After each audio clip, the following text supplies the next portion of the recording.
রাজধানীর একটি হাসপাতালের জরুরি বিভাগে হঠাৎ ছড়িয়ে পড়ে চরম উত্তেজনা।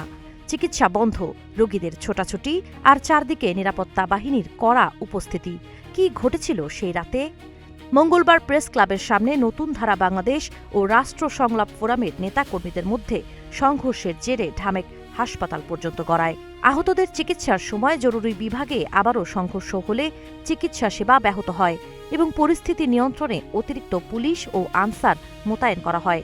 পরে নতুন ধারা বাংলাদেশের chairman Momin Mehedi, senior vice chairman Shanta Farzana, vice chairman ড নুরজাহান নীরা, যুগ্ম মহাসচিব মনির জামান, সাংগঠনিক সম্পাদক আতাপ মণ্ডল ও হরিদাস সরকারকে আহত অবস্থায় পুলিশ হেফাজতে নেওয়া হয়। দুই পক্ষই একে অপরের বিরুদ্ধে হামলা, উস্কানি ও বিভিন্ন অভিযোগ তুলেছে। তবে এসব অভিযোগের স্বাধীনভাবে সত্যতা নিশ্চিত হওয়া যায়নি। ঘটনাটি তদন্ত করছে পুলিশ।